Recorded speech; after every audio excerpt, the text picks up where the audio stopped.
"He's not staying here, is he?" my mother asked, as she locked the basement door behind me. No guest room, no dinner, just a damp cot and a light bulb swinging from a chain. Above me, my brother laughed in my old room, wearing my varsity watch. He'd even replaced my childhood photo in the hallway with a plaque bearing his initials. Then the real blow hit. He leaned over breakfast and smirked. "Dad gave me controlling interest. You're out." They hadn't invited me home. They'd staged my erasure. But while they played king and court upstairs, they forgot one thing. I'd spent 20 years in the National Guard learning how to document everything. And 3 days later, at a luxury resort they'd never even heard of, a staff sergeant stood at attention, saluted, and called me Captain. Now, I'm about to show them what a real legacy looks like. And I've got the receipts. My name is Michael Kincaid, and I'm 45 years old. Every morning at dawn, I review my meticulously kept financial ledgers, while steam rises from my coffee cup, my running shoes drying beside the old radiator that clicks and hums. After 15 years of careful saving and quiet discipline, habits honed during my National Guard service, I've built a life that's modest but orderly. My younger brother Marcus, my parents' perpetual golden child, lives rent-free at our family estate while I've kept my distance. Tired of the subtle digs and not-so-subtle favoritism, my father Richard and mother Eleanor raised us both, but somehow only one of us learned the value of honest work. Yesterday's mail brought their first invitation home in years. My fingers traced the heavy cardstock, remembering how military life taught me to document everything. Every slight, every financial decision, every broken promise. Family breaks where greed starts cutting. I pulled up to the estate just as the sun was setting, painting the old Georgian brick in shades of amber I remembered from childhood. One leather overnight bag sat in my passenger seat, packed light since I figured this olive branch wouldn't last long. You know that feeling when you're walking into a trap but hope makes you stupid? Yeah, that was me. My father opened the heavy oak door before I could knock. "Michael," he said, lips stretched in what might have passed for a smile if you didn't know better. Right on time. Mother appeared behind him, her pearl necklace catching the last light. They both had that plastic politeness people use when they're tolerating, not welcoming. "Thanks for having me," I said, hefting my bag. The words felt rehearsed because they were. I'd practiced this moment during the drive, determined to keep things civil. Of course, Mother chirped, but neither of them moved to take my coat. Instead, Father gestured toward the interior stairs, not up to the guest rooms where visiting cousins stayed, but down. "We've prepared a space for you in the basement." My stomach dropped, but I kept my face neutral. 20 years of military discipline comes in handy sometimes. "The basement? It's quite comfortable," Mother added quickly. "We've had it cleaned." I followed them down concrete steps that seemed to get steeper with each turn. The air grew thick with bleach and underlying mildew, that basement cocktail that screams uninvited guest. A single bulb hung from a chain, casting more shadows than light.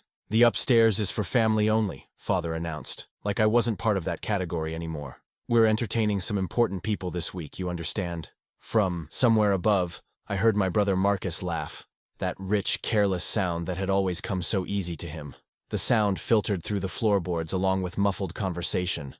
Probably his latest batch of high society friends. "Sure," I said, dropping my bag onto a military-style cot that looked like it had been salvaged from surplus.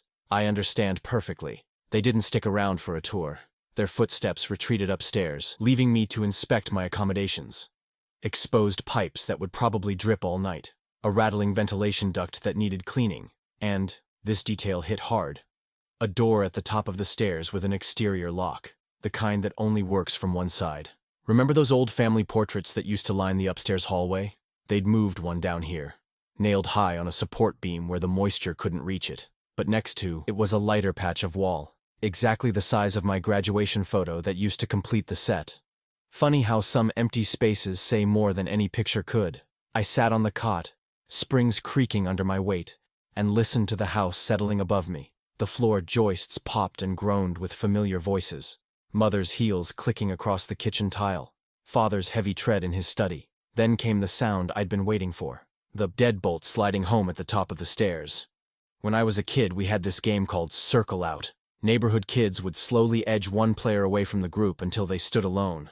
I never thought my own parents would pull the adult version. The lock clicked again, like they were testing it, making sure it worked, making sure I got the message. I pulled out my phone, checking the signal. 1 bar. Barely. Through the tiny basement window, I could see stars appearing in the purple dusk. Tomorrow at breakfast, we'd have to talk about this. Really talk. But tonight I'd let them play their game. Let them think they'd won something. That old military training whispered in my ear.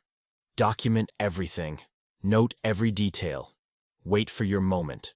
So I did what I do best. I started a new entry in my phone's notes, time-stamped and detailed. Every word they'd said, every slight wrapped in politeness. Above me, Marcus's laughter rang out again, and the chandelier crystals tinkled softly through the floor. A sound that used to mean home, now just marking the distance between where I was and where I supposedly belonged. Morning hit like a hangover, even though I hadn't touched a drop. The basement's damp chill had worked its way into my bones, and my neck cracked as I climbed those concrete stairs. You know that feeling when you're trying to convince yourself things will look better in daylight? Yeah, that hope died fast. The kitchen smelled like coffee and privilege. Marcus sat at the head of the table, my father's spot for 30 years, wearing pressed khakis and a smirk that needed wiping off. But what caught my eye and stopped my breath was the watch on his wrist. My old varsity watch, the one I'd earned running track, the one that disappeared from my dresser years ago. "Morning, basement dweller," Marcus said, not looking up from his phone. "Sleep well?" I poured coffee into a chipped mug they'd left by the pot. The good cups, the ones Mom collected, stayed locked in their cabinet. "That's my watch. Was your watch." He finally looked up, tapping the face with one manicured finger. "Dad gave it to me when they modernized the estate planning.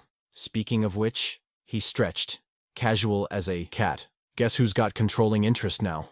The coffee turned bitter in my mouth. "What are you talking about?" "The lawyers helped Mom and Dad reallocate everything. Streamlined inheritance, updated property rights." He waved his hand, my watch glinting, like he was describing a simple renovation. "Welcome to the modern era, big brother." I set down my mug before I could throw it. "Where are they?" "Study. But hey, while you're up, here." He pulled out his phone again. "Want to see what I've done with your old room?" I didn't wait for him to finish. The stairs to the second floor still creaked in the same spots. 3rd step. 8th step. The landing.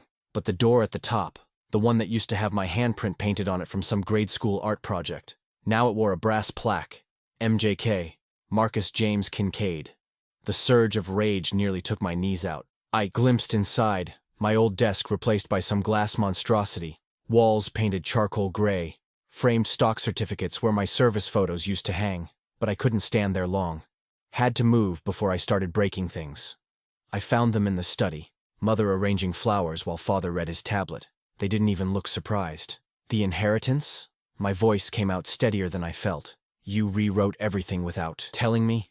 Mother snipped a stem. "Oh, Michael, you've always been so sensitive about money." "Sensitive?" The word felt like a slap. I worked every summer at the lumber yard. Saved everything. Joined the Guard to pay for college while Marcus blew through 3 majors. "And what did you make of yourself?" Father finally looked up. "A handyman? Some part-time maintenance worker?" He chuckled, sharing a look with Mother. "Marcus understands. Business. Real business. You've always been too soft, too worried about doing things the right way." "The right way?" I stepped forward. "You mean legally?" They actually laughed. The sound hit me like ice water. And suddenly I saw everything clearly. The invitation. The basement. This whole setup. They'd staged it. Needed me here to witness my own displacement. Make it official. My chest squeezed tight. Vision blurring at the edges. Behind me, I heard the electronic click of Marcus's phone camera. Probably capturing the moment for his social media followers. The failed brother's final exit. I wanted to burn it all down. Expose every skeleton, every crooked deal, every time they'd used the estate to dodge taxes. But that's what they wanted, wasn't it? Give them proof I was unstable, unreasonable, unworthy. Instead, I walked out. Down the stairs, through the kitchen, back to that damp basement to grab my bag. My hands shook so bad I could barely work the zipper. Marcus leaned in the doorway as I headed for my car. "Don't let the basement door hit you on the way out." The keys rattled in my hand as I stared down the long gravel drive. I had maybe enough cash for 3 nights at a motel. Then what? Where does a middle-aged man go when family cuts him loose? Behind me, Marcus's laughter drifted through an open window, followed by Mother's voice calling him in for more coffee. That first afternoon, I sat in my truck outside Wilson's Hardware, staring at their community board through the window. The same board where I'd posted my own handyman flyers back when extra cash meant vacation money, not survival. Funny how life circles back sometimes, isn't it? The bell chimed when I pushed inside. Mary Wilson still kept the place organized like a military depot. Every nail, bolt, and washer in labeled bins. The familiar sawdust smell hit me, and for a second I was 20 again, picking up supplies for weekend projects at the estate, back when I thought hard work would earn me more than a basement cot. "Help you find anything?" Mary called from behind the counter. I cleared my throat. "Actually, wondered if you had any odd jobs. I do repairs, maintenance." She studied me over her reading glasses. I'd kept my clothes neat, but something in my face must have told the story. She didn't ask questions, just pulled a stack of index cards from under the register. "Got 3 calls this morning alone. People always need something fixed." I took the cards, thanked her, and got to work. A leaky faucet in Henderson Heights. Drywall patch on Maple Street. Fence repair out by the lake. I moved fast, worked clean, kept my prices fair. Cash went straight into an envelope I tucked under my tool blanket each night. Those first 2 nights in the truck weren't as bad as you might think. I'd slept rougher during guard training. The seat reclined just enough, and I'd parked near a 24-hour diner where the overnight waitress, Dottie, let me use the bathroom if I bought soup. She never asked why a man my age was living out of his vehicle. Some kinds of kindness come without questions. Every morning I'd open my ledger, same one I'd kept for 20 years, and log every penny spent and earned. The numbers didn't lie, and they didn't judge. They just told me exactly how long I could last. Remember that old drill sergeant saying? "Make the next hour better." I wrote it at the top of each page. By Friday evening, my hands were raw and my back ached, but I'd earned enough to keep gas in the truck. Not enough for a room, though. Not even close. I sat at the diner counter, stirring a cooling coffee when my phone buzzed. Unknown number. "This Michael Kincaid? Handyman?" "Yes, sir." I straightened automatically at the crisp tone. "Got an emergency at Riverside Resort. Main lobby doors jammed. Need someone right away." I glanced at my watch. 9:45 p.m. I can be there in 20 minutes. "Good man. Ask for Greg at the front desk." The resort sat on a bend in the river. All glass and stone rising above. Manicured gardens. I'd driven past it 100 times but never had reason to stop. Now I parked in the service area, grabbed my headlamp and tools, and wiped my hands one last time on a shop rag. Had to look professional, even if I was sleeping in my truck. The service entrance led through the kitchen, then down a marble hallway, where soft jazz drifted from hidden speakers. Everything gleamed. Brass fixtures, polished floors, fresh flowers in crystal vases. The kind of place that made you aware of every scuff on your boots. I stepped through sliding glass doors into the main lobby. Tool bags suddenly feeling heavy as lead.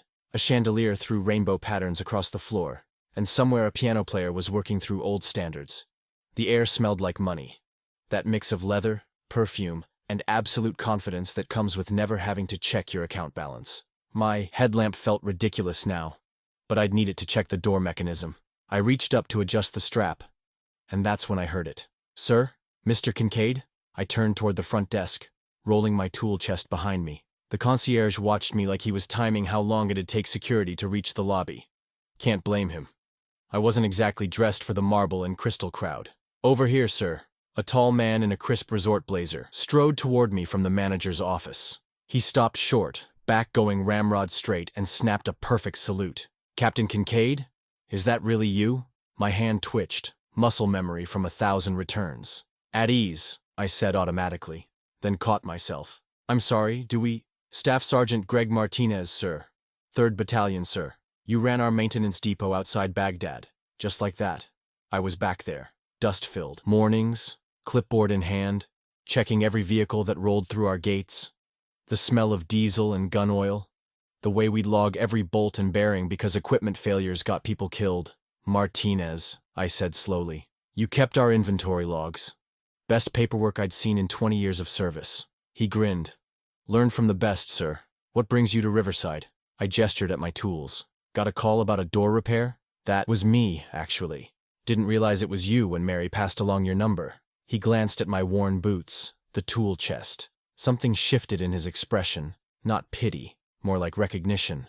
"Sir, we've been short-handed in maintenance. Resort this size. Something always needs fixing. We could use someone with your attention to detail." My stomach chose that moment to growl. Loudly. Martinez didn't miss a beat.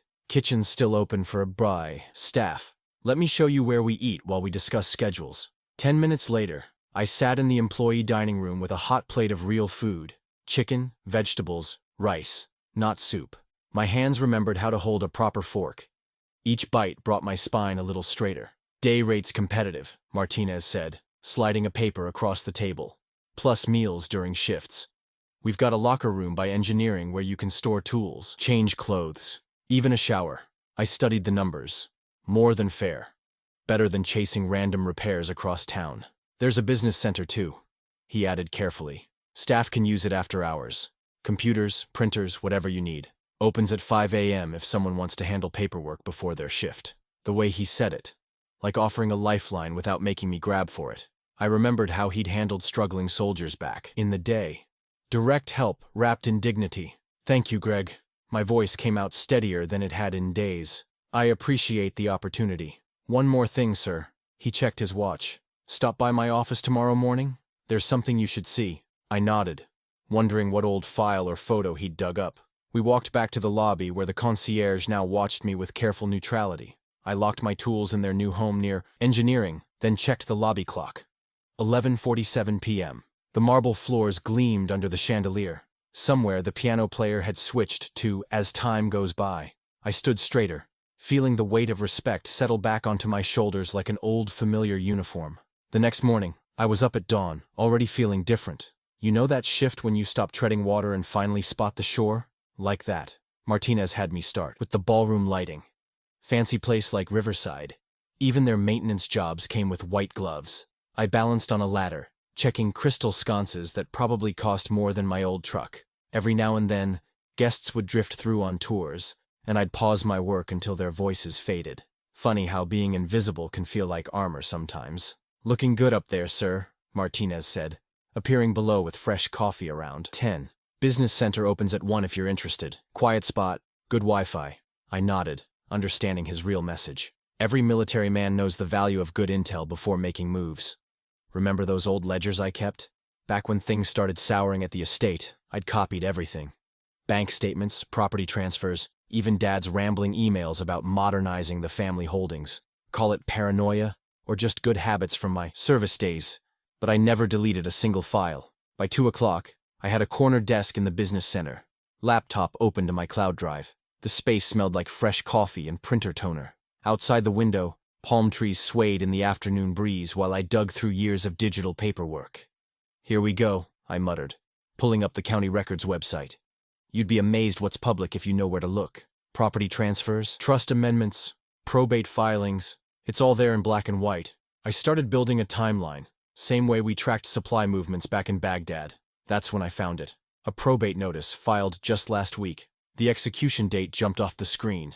Exactly 3 months from today. My stomach clenched. This wasn't some vague threat anymore.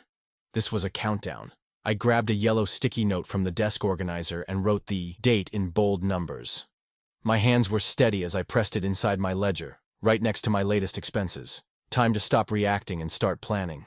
Working methodically, I pulled records from the past 5 years. Dad's modernization had left paper trails. Money moving between accounts, property shifting into new holding companies. I traced what I could see and marked what I couldn't. The gaps told their own story. More coffee, sir? Martinez appeared with a fresh cup around 4. Business center stays open until midnight. For mission work, you understand. I gave him a quick nod, grateful for both the caffeine and the subtle support. Thanks, Greg. This might take a few days. Take what you need. He paused at the door. Sometimes the best defense is good documentation. You can bet I remembered that lesson from our depot days. Every vehicle check, every inventory count, it all came down to the paperwork. Now I was applying those same skills to map my family's betrayal. I highlighted the biggest discrepancies in yellow, adding notes in my precise handwriting. The printer hummed as I made copies of key documents. My list of records to request was growing. Tax assessments, title searches, corporate filings, each one a potential piece of the puzzle. Looking at my watch, I realized half our 3-month window might already be gone. The wall clock ticked steadily as I adjusted my maintenance schedule in my head. I'd need evenings free this week to finish the searches properly. I closed the laptop, listening to that clock mark another minute gone. The probate deadline felt like a weight in my chest, but also like a gift. Nothing focuses the mind quite like a clear target date. On my way out, I patted the ledger in my back pocket. My old friend from countless inspections and audits. Time to put those skills to work outside the motor pool. The game had changed from enduring to investigating, and I knew exactly how to play it. Ever sort through old photos and suddenly spot something that changes everything you thought you knew? That's what hit me as I dug deeper into the records the next morning. I'd spread everything across 2 workstations in the business center. My laptop on one desk and printed documents on another. The room was dead quiet except for my keyboard clicks and the soft whir of the air conditioning. You know that focus you get when you're onto something big? That's where I was. Let's follow the money, I muttered. Pulling up tax assessor records. Working backwards through property transfers, I matched dates to my timeline. Dad had always preached about keeping the estate whole. Preserving the legacy, he called it. But the papers told a different story. Remember those family dinners where they'd dodge questions about the trust? Now I knew why. Starting 3 years back, chunks of property value had been sliding sideways into new accounts. Not all at once. That would have been too obvious. No. This was death by paper cuts, each slice precise and deliberate. I took a sip of cold coffee, my hand shaking slightly as patterns emerged. Every major family event, holidays, reunions, even my brother's engagement party, lined up with trust amendments and account transfers.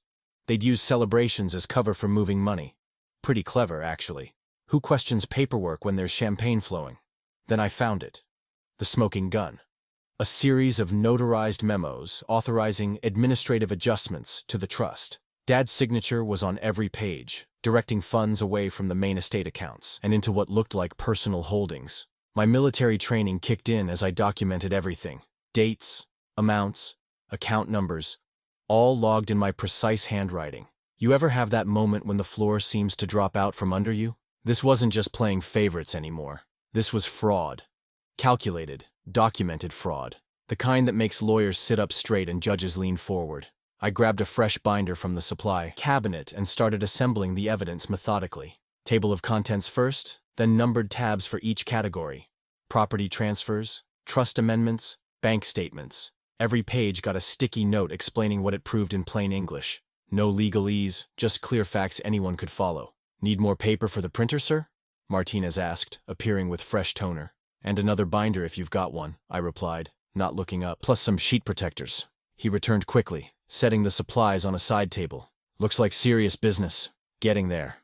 I kept my voice neutral, but my hands were already reaching for my phone's camera. Working through lunch, I photographed every single page twice. Can't be too careful with evidence like this. The afternoon sun slanted through the windows as I saved everything to 2 separate flash drives. Old habits die hard. In the Guard, we always had backups for our backups.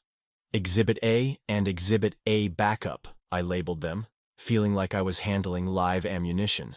In a way, I was. This kind of proof could blow the whole thing wide open in court. I could picture the moment. Counsel calling for Exhibit A, the rustle of papers as copies were passed around, the slow dawning realization on faces as they understood what they were seeing. But timing would be crucial. Documents can be challenged. Signatures questioned. Dates disputed. Everything would need authentication. And that takes time we might not have before the probate deadline. I closed the binder and sat back, staring at my work. The proof was solid. Better than solid. But a nagging thought kept circling. Who else knew about this? Dad's lawyers? The accountants? My brother? Someone had to be helping him move all this money around. Martinez knocked softly. Business center closes in 20, sir. I nodded, starting to pack up. The binder went into my backpack. Flash drives into separate pockets. The weight of what I'd discovered felt heavier than the papers themselves. Sliding my chair back under the desk, I realized I wasn't just fighting for my share anymore. This was bigger. The kind of thing that leaves scorch marks on reputations and echo through families for generations. The next morning, I met Martinez in his office before the early shift started. The resort was quiet except for vacuum hums down distant hallways. His desk had that military precision I remembered from our Guard days. Everything squared away, pens aligned, not a paper out of place. "I've got something you need to see, sir," I said, pulling out the binder. You know that look someone gets when they realize they're about to step into something bigger than small talk? Martinez had it as I laid out the documents. His coffee went cold while I walked him through the timeline, the transfers, the careful dance of numbers that proved something rotten at the core of my family's finances. "Jesus," he muttered.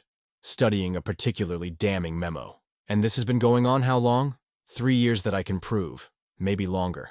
I tapped the probate deadline notice. But we're running out of clock. Martinez leaned back, his chair creaking.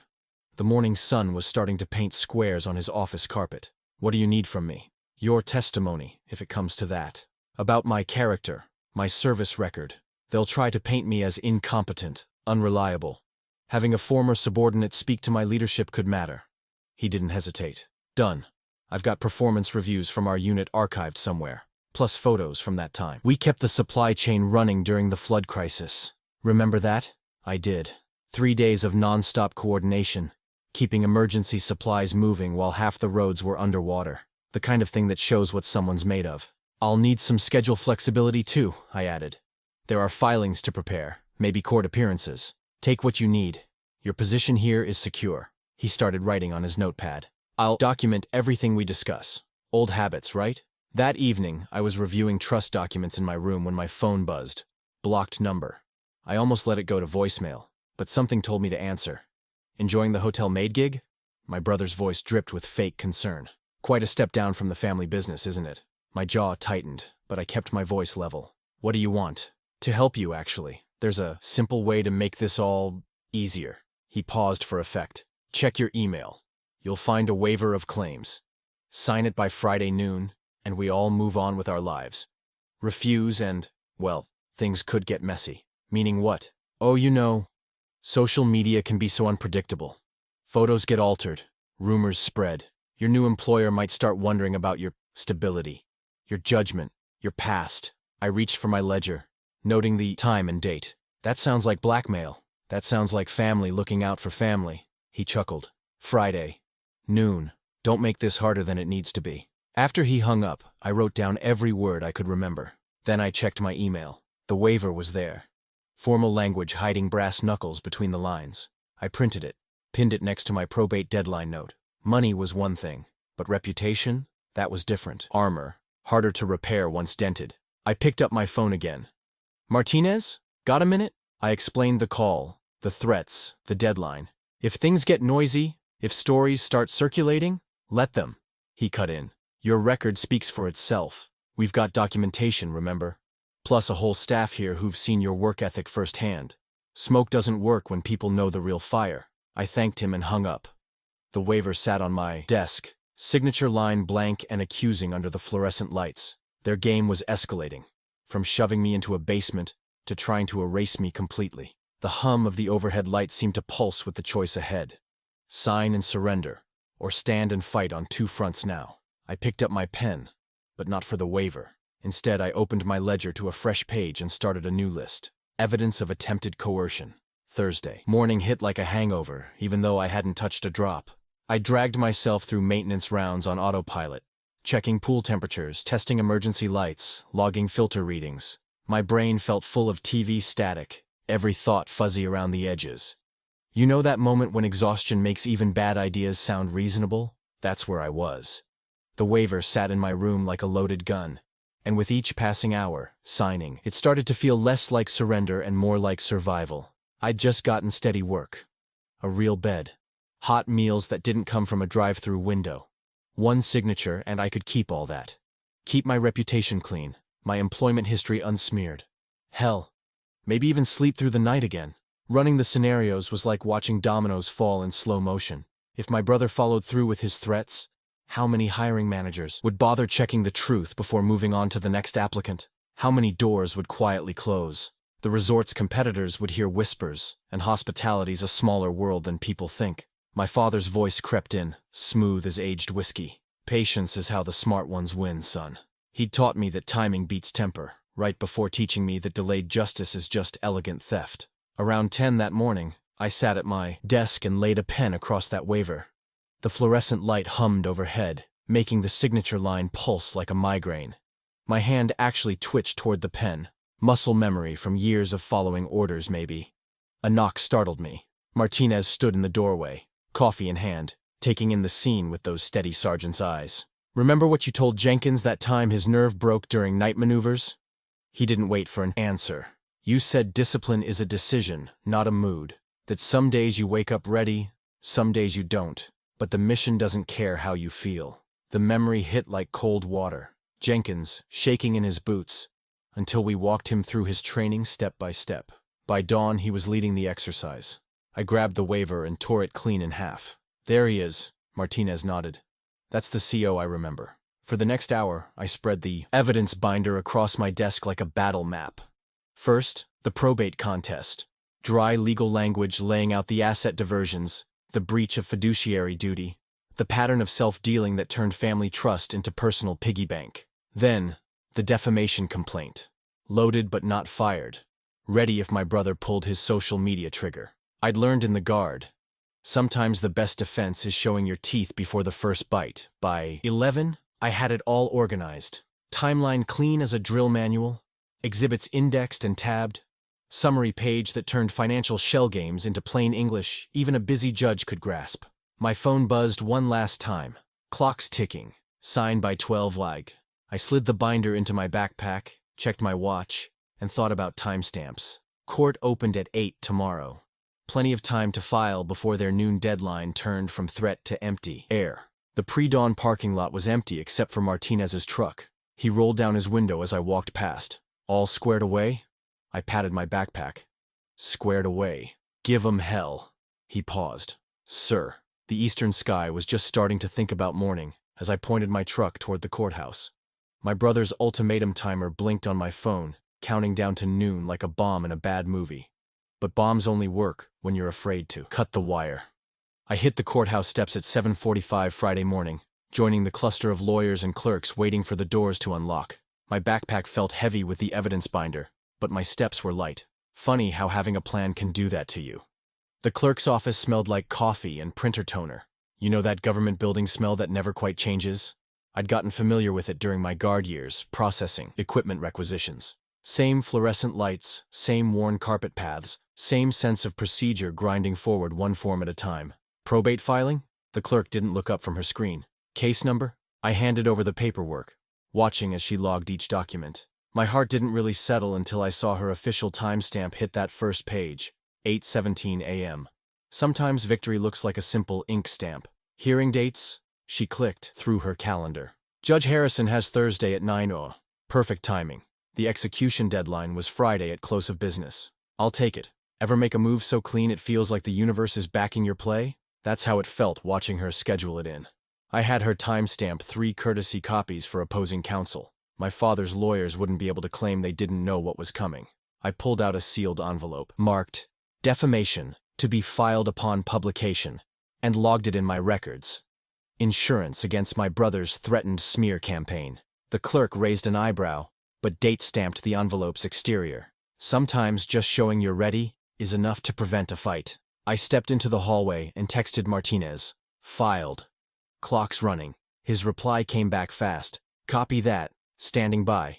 The weekend blurred into exhibit tabs and witness lists. I commandeered a corner of the resort's business center after hours, spreading documents across 3 desks. Martinez's service testimony would be key, establishing my character while reminding the court that military precision applied to my record-keeping. You ever notice how preparing for court is like planning a field exercise? Every detail matters.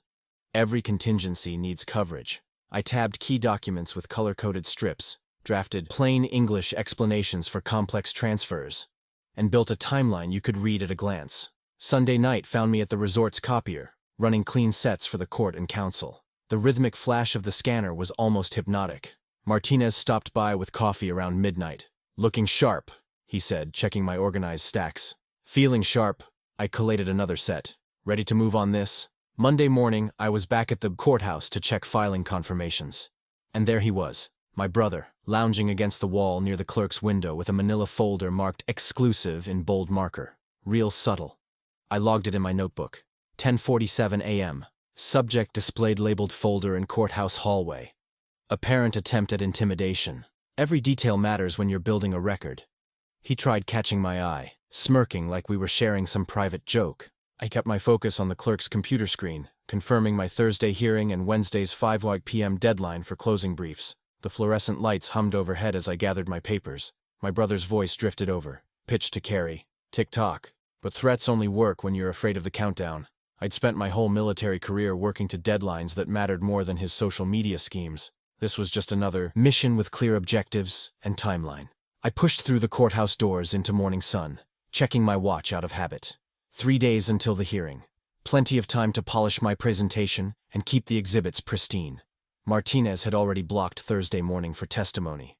Noon approached. My brother's smear deadline. My phone stayed quiet while I reviewed my defamation complaint one last time.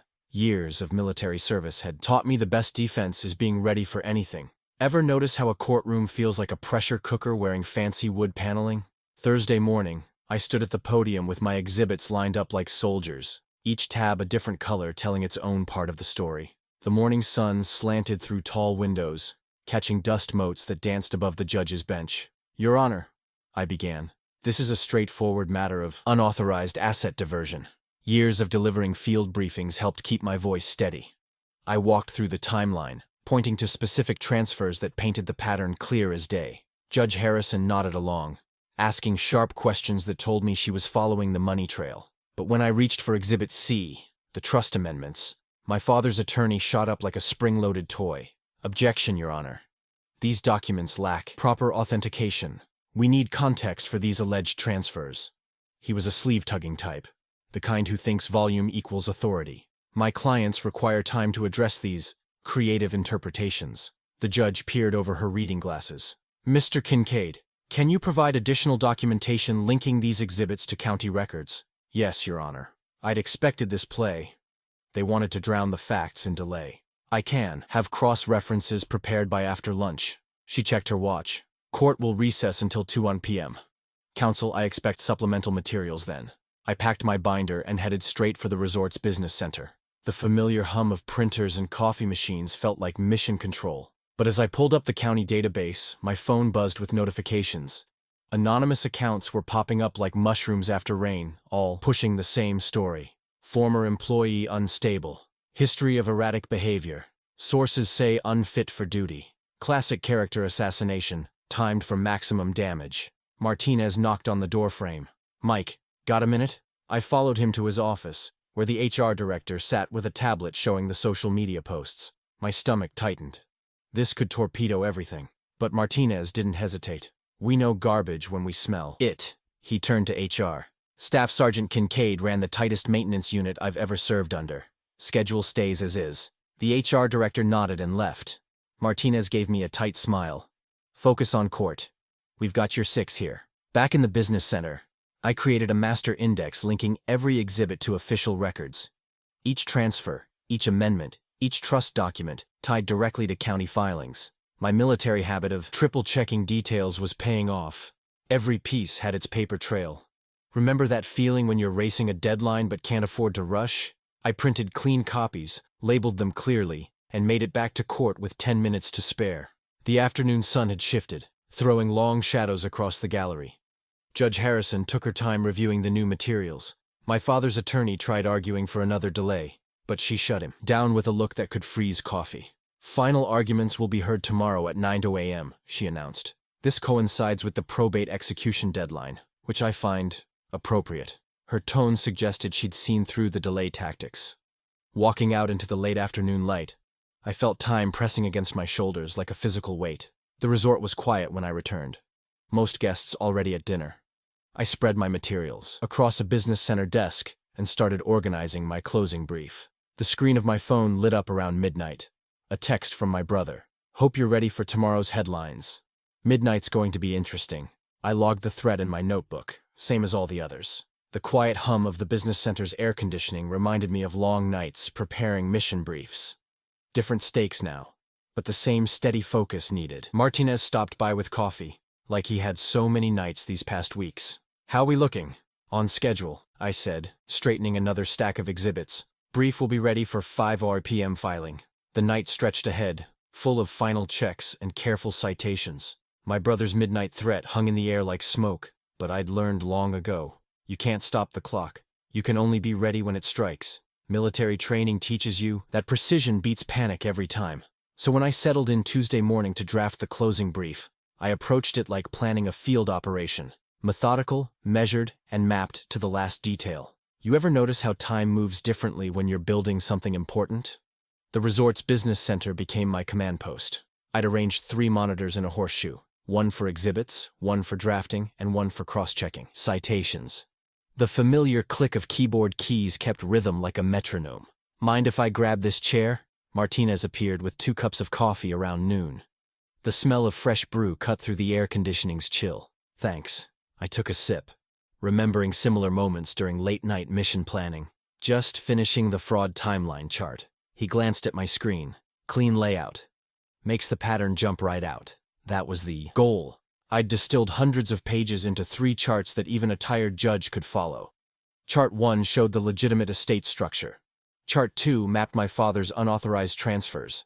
Chart 3 overlaid them, revealing how systematically he'd drained the trust accounts. Martinez cleared his throat. Got something for you. He slid a manila envelope across the desk. My character declaration. Included that supply audit from 15. Remember how you caught those discrepancies? I did remember. $250,000 in equipment had gone missing, and I'd tracked every serial number until we found the leak. The memory brought back the dusty smell of those storage containers and the satisfaction of setting things right. This'll help, I said, adding his declaration to the exhibit stack. Shows a pattern of attention to detail. Ever worked so long on something that your eyes start playing tricks? By Wednesday afternoon, I was triple-checking every footnote, every citation, every exhibit number. The brief had to be bulletproof. My brother's smear campaign would try to paint me as unstable. The declarations and public records would tell a different story. Martinez stuck his head in around 4. How we looking? Final proofread. I rubbed my eyes. Upload in 45 minutes. He nodded. Engineering's got a pool going on whether you'll make the deadline. That got a tired laugh out of me. Who bet against? Nobody. They've seen you work. The next hour moved like molasses. I cross-referenced one last time, converted everything to PDF, and watched the upload bar creep across my screen. The court's e-filing system confirmed receipt at 4:59 p.m. The timestamp felt like coming up for air after a deep dive. Back in my room, I tried to sleep, but my phone kept lighting up the ceiling like a disco ball. Notifications from news sites, social media alerts, message requests from reporters. My brother's midnight dump was rolling out right on schedule. Around 2 a.m., I gave up on rest and drafted a simple statement. The court filings speak for themselves. Let the exhibits do the talking. That's what well-organized evidence is for. I got up and laid out my clothes for morning. Charcoal suit, pressed, white shirt, starched, and my old service boots, polished to a mirror shine. Some might have gone for dress shoes, but those boots had carried me through tougher days than this. They'd do one more tour of duty. Set 3 alarms, 0530, 0535, 0540. Military habit dies hard. Checked my briefcase, binder tabbed and ready. Extra copies of key exhibits, spare pen, everything in its place. When that first alarm buzzed, I was already awake, pulled the blinds up, and watched headlights start dotting the highway. Somewhere in those pre-dawn hours, while the city was still yawning awake, it hit me. By sunset, years of family history would be sealed in court records. No taking it back, no do-overs. I grabbed my binder and stepped into the cool morning air. The weight of those papers felt just right in my hand, like a compass pointing true north. 9 a.m. sharp. The courtroom's oak panels seemed to hold their breath as I approached the podium. My brother slouched in the gallery, scrolling his phone with staged indifference. My parents sat ramrod straight beside their counsel, faces carved from stone. Your Honor, I began. This is a simple case about paper trails and promises. I lifted the first chart. The estate structure was designed to protect family assets across generations. The exhibits show systematic diversions that drained those protections dry. The judge leaned forward, reading glasses catching fluorescent glare. Ever notice how some moments feel like they're moving in slow motion? This was one of those. Beginning in 2019, I continued. Unauthorized transfers moved funds from trust accounts into private holdings. My finger traced the arrows on chart 2. Each diversion coincided with a trust amendment that incrementally reduced legitimate beneficiary shares. I'd learned in the Guard that clear evidence beats dramatic delivery. Let the facts march in formation. Exhibit C, tab 4, contains bank statements showing transfers to accounts controlled solely by my father. Exhibit D documents trust amendments executed within days of each transfer. The pattern repeats 7 times over 18 months. The judge's pen scratched steady notes. My father's lawyer shifted papers, but found no holes to poke. The timeline was airtight. The final amendment, dated 3 months ago, attempted to eliminate remaining beneficiary rights entirely. That overreach revealed the broader scheme. I placed the third chart on the easel. When overlaid, the transfers and amendments show coordinated steps toward a single goal: misappropriation of trust assets. 40 minutes later, the judge removed his glasses. I'm prepared to rule. The gallery stilled. The evidence demonstrates clear misappropriation and bad faith amendments. The altered inheritance provisions are void. Original beneficiary shares are restored in full. Order to be entered forthwith. My brother's phone clattered to the floor. My mother's face went slack. My father stared straight ahead, jaw muscles jumping. By 2 o'clock, local news had the story. "Family estate fraud exposed," read one headline. "Trust fund scheme unraveled in court," declared another. The fraud exhibits, now public record, painted a damning picture that no spin could soften. Martinez texted, "Staff's following the coverage. You've got a lot of proud people here." I drove back to the resort as afternoon sun warmed the coast. The valet gave me a respectful nod, not the hesitant sympathy I'd seen weeks before, but something steadier. The lobby host smiled and pointed to the elevator. "Welcome back, sir." Upstairs, Martinez waited by the maintenance office. Without a word, he clasped my forearm and snapped the same crisp salute I'd received that first night. The simple gesture carried more weight than any court victory. "Engineering crew's holding your spot," he said. "Whenever you're ready." I needed a minute first. The balcony above the lobby had become my thinking spot these past months. The glass doors slid open to salt air and late sunlight. Below, guests moved through their vacation routines, checking in, heading to pools, planning dinner. Normal life flowing on. My old ledger sat on the stone rail where I'd left it that morning. 30 years of tracking numbers, all leading to today's final entry. Justice served. I closed the cover and let my eyes rest on the horizon instead. You know what they say about karma? Sometimes it arrives with paperwork and witnesses. Standing there in the sea breeze, watching my new normal take shape, I remembered something my drill sergeant used to say: "Respect is the only inheritance that lasts." For once, the old man got it exactly right.